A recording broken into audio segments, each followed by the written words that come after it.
Hello, good morning, নমস্কার সবাইকে। আশা করছি আপনারা সবাই খুব ভালো আছেন, সুস্থ আছেন। আজকের আমার আরেকটা নতুন ব্লগে আপনাদের সবাইকে স্বাগত। তাহলে আজকে ট্রেনে আমাদের দ্বিতীয় দিন। হাওড়া ঢুকতে এখন বেশ অনেকটাই দেরি। মা মেয়ে তো এখন বসে আছি, বেশ দেরি করেই উঠেছি। মুখ চোখ দেখে বোঝাই যাচ্ছে যে একটু দেরি করেই উঠেছি। যখন কোনো কাজ ধাজ নেই তার তাড়াতাড়ি উঠে কি হবে। ওর বাবা বেশ অনেক সকালেই উঠে পড়েছে। ওর বাবা বাইরেটা আছে, ওর বাবা এসিতে একটু প্রবলেম হয়, বেশিক্ষণ এসিতে থাকতে পারে না, তাই ওর বাবা একবার বাইরে যাচ্ছে, একবার ভেতরে ঢুকছে। আমরা মা মেয়েতে দিব্যি রয়েছি। গতকাল এই সময় রায়পুরে ছিলাম। রায়পুরে পিসিদের সাথে সব আনন্দ করছিলাম, কোনো কাজ নেই, কোনো কিচ্ছু না। আজকে আবার ট্রেনে। কালকেই মাও আমরা সবাই এইটাই ডিসকাশন করছিলাম যে কালকে তোরা এই সময় ট্রেনে থাকবি। তো ওই দিনটাও চলে এলো, ট্রেনেই রয়েছি। ব্যাস বেশিক্ষণ না, হাওড়া 1-1.5 ঘন্টার মধ্যে হাওড়া পৌঁছে যাব। অনেক, ট্রেনটা ভীষণ লেট, কিছু করার নেই। আগে ভোর 3টে, 3:30, 4টের মধ্যে তো আমরা হাওড়া ঢুকেই যেতাম। তখন চাইতাম যে একটু লেট হোক, যাতে একটু শুতে পারি বা উঠতে কষ্ট হতো। তখন ভাবতাম যে না, একটু দেরি হোক, একটু লেট হোক ট্রেনটা, অন্তত 5টা 6টা এরকম। ভোর 3:30, 4টের সময় উঠতে ভাল লাগতো না। আর এই যে আমার মেয়ে ব্রাশ করছে, উঠতে ভালো লাগতো না। তাই তখন ভাবতাম যে একটু দেরি হোক, তাহলে একটু বেশিক্ষণ ঘুমাতে পারবো। আর এখন এতই দেরি করে দিচ্ছে যে আর ট্রেনে থাকতে আর বিরক্ত লেগে যাচ্ছে। আর এই যে এতগুলো লাইন দেখে বুঝতেই পারছেন হাওড়া আমাদের খুব কাছাকাছি। আজকে আকাশটাও এখানে বেশ মেঘলা, ভালো লাগছে, কালো কালো মেঘ ঘিরে রয়েছে। চলুন তাহলে এবার লাগেজগুলো নামানো যাক, মানে লাগেজগুলো দরজার কাছে নিয়ে যাব। ওর বাবা আওয়াজ দিচ্ছে। তাহলে দেখা হচ্ছে হাওড়া স্টেশনে নেমে।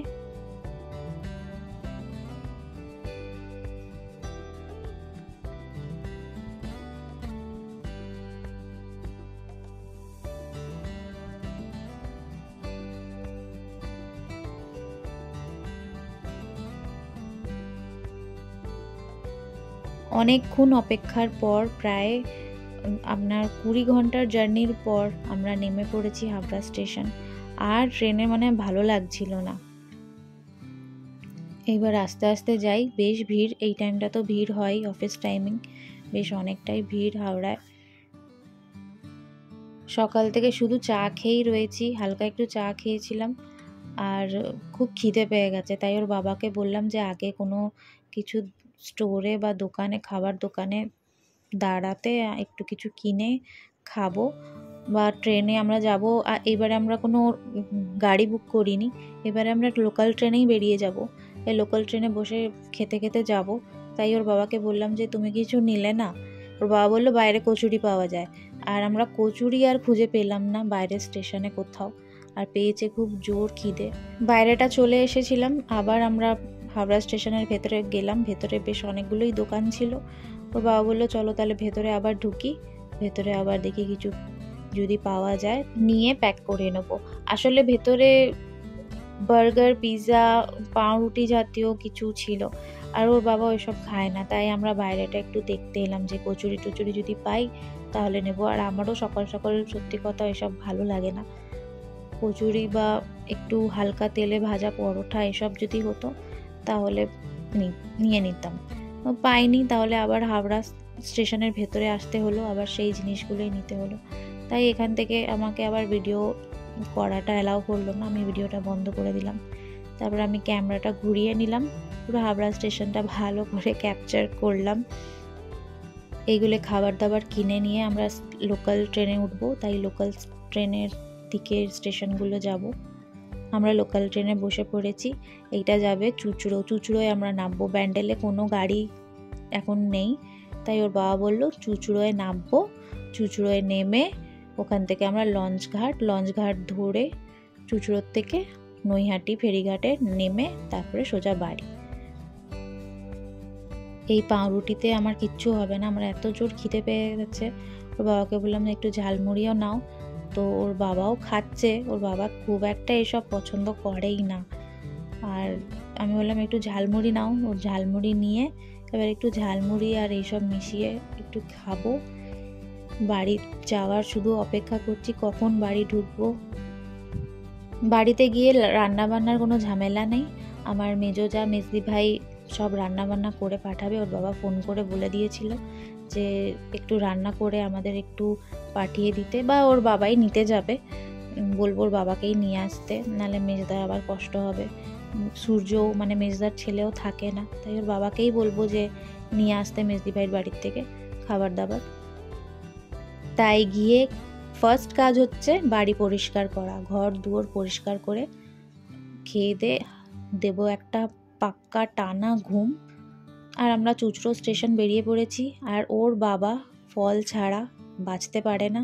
এই 3-4 দিন ও ফল খায়নি, এখন ও ফল ঢুকেই চুঁচুড়ো স্টেশন নেমেই ফল টল কিনে বাড়িতে নিয়ে যাবে। আমরা প্রচুর ফল খাই, আমরা ভাত খাওয়ার পর প্রচুর ফল খাই, অনেক রকম সিজনিং ফলগুলো খাই। আর এই বোতলগুলো আমার খুব পছন্দ হলো, তাই ওর বাবাকে বললাম নাও। ওর বাবা একটা আমার জন্য নিয়ে এসেছে, মেয়ের আবার হিংসে যে তুমি মায়ের জন্য এনেছো আমার জন্য আনোনি, তাই ওর বাবা বললো যে মেয়ের জন্য একটা নিয়ে নিই। চলুন তাহলে চুঁচুড়োর থেকে এবার বাইরে বেরোই স্টেশন থেকে টোটো ধরবো, টোটো অটো যা পাবো ধরবো, ধরে যাবো লঞ্চ ঘাট থেকে দেখি কটায় আবার গিয়ে যদি লঞ্চটা পেয়ে যাই তাহলে তো খুবই ভালো। চুঁচুড়ো লঞ্চ ঘাট থেকে তো নৈহাটি লঞ্চ ঘাট বেশিক্ষণ লাগে না, নিমিষে মানে 10 মিনিটের থেকেও কম টাইম লাগে। আর যারা যায় তারা জানে খুবই কম টাইম লাগে, বেশি দূর না বাড়ি যেতে। আর ওর বাবা ফল কিনেই যাচ্ছে, সব ফল 3 দিনের ফল আজকে একবারেই খাবে। ও ফল স্যালাড এইসব ছাড়া থাকতেই পারে না। রোজ ওকে আমরা এক থালা ফল কাটি আর খাই, তার মধ্যে শসা বিটরুট অনেক কিছুই আমরা খাই। এই অভ্যাসগুলো আমাদের সত্যিই খুব ভালো। মানে ভাত খাওয়ার পর আমরা যদি ফল না খাই মনেই হবে না যে পেটটা ভরলো। আমরা ভাত অল্প খাই, ফলটা বেশি খাই ভাত খাওয়ার পর। আমরা চুঁচুড়ো লঞ্চ ঘাট চলে এসেছি, অনেক দিন বাদে আমরা এলাম এইখানে। আমরা চুঁচুড়ো আগে খুব আসতাম, চুঁচুড়োতে এসে আমরা ফুচকা খেতে আসতাম এখানে। ওর বাবা তো এক সময় যখন 11টায় ডিউটি যায় তখন চুঁচুড়োর থেকেই ওর লঞ্চ ঘাট পার হয়ে যায়, ব্যান্ডেল থেকে কোনো ট্রেন থাকে না, তাই ও চুঁচুড়ো পার হয়ে যায়। তাই ওর বাবা বলেছিল যে ওখানে জানো তো খুব একটা ভালো ফুচকা বসে, প্রচণ্ড ভিড় হয়। তাই আমরা নৈহাটির থেকে চুঁচুড়ো তো খুব একটা দূর নয়, তাই লঞ্চ ঘাট উঠে আমরা চুঁচুড়োয় ফুচকা খেতে আসতাম।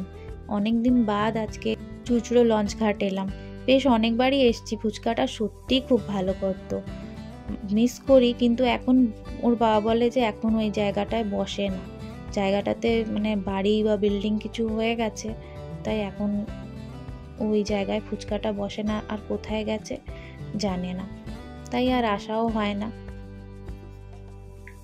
আর মা গঙ্গা বয়েই যাচ্ছে, বর্ষাকাল একদম ভরা গঙ্গা। আমি প্রচণ্ড ভয় পেতাম লঞ্চে উঠতে, মানে আমি আগে যখন লঞ্চে উঠতাম চোখ বন্ধ করে ওর বাবাকে চেপে ধরে চোখ বন্ধ করে থাকতাম, আমার বিশাল ভয় করে জলকে। ওর বাবা সত্যিকারেই ওর বাবার সব ক্রেডিট, আমার অনেক ভয় ওই কাটিয়েছে আমাকে উঠিয়ে লঞ্চে। আর লঞ্চে উঠতে ভালোবাসি, দেখতে খুব ভালো লাগে, এই জায়গায় কি ভালো লাগছে দেখতে, খুব ভালো লাগ, কিন্তু আমার প্রচণ্ড ভীতু আমি। আর ওই যে দূরে হুগলি ব্রিজটা দেখা যাচ্ছে, ওই হুগলি ব্রিজটা জানেন আমাদের বাড়ির ফ্ল্যাটের ছাদ থেকেও একদম পরিষ্কার দেখা যায়। চলেন, আর বেশি দূর নয়, একদম কাছেই দেখতে পাচ্ছি নৈহাটি ফেরিঘাট। এবার নেমে সোজা বাড়ি যাব। ট্রেনে বসে বসে যতই রাতে ঘুমোই, আর আমরা সত্যি কথা মেয়ে আর আমি ঘুমোতেই পারি না, কিন্তু প্রচণ্ড টায়ার্ড লাগছে, মানে এত টায়ার্ড লাগছে না, মানে মনে হচ্ছে যে গিয়ে কোনো কাজ না করে বিছানার চাদর ফাদর চেঞ্জ করে আগে শুয়ে পড়বো। কিন্তু মন তো মানে না, মন তো ছুচিবাই। গিয়ে এখন পুরো আমার দুটো বিছনার চাদর আমায় চেঞ্জ করতে হবে, ঘর দুয়ার হালকা ঝাড় দিয়ে মুছবো। নৈহাটি আমরা পৌঁছে গেছি। আর এইসব লাইন দেখে বুঝতেই পারছেন আমাদের বিখ্যাত বড়মার এই দর্শনের লাইন, প্রচুর লাইন পড়ে, প্রচুর। চলুন তাহলে আজকের ব্লগটা এই পর্যন্তই, আগামী ব্লগে দেখা হবে। সবাই খুব ভালো থাকবেন, সুস্থ থাকবেন, আনন্দে থাকবেন। তাহলে আজকের মতো এইটুকুনি, টাটা।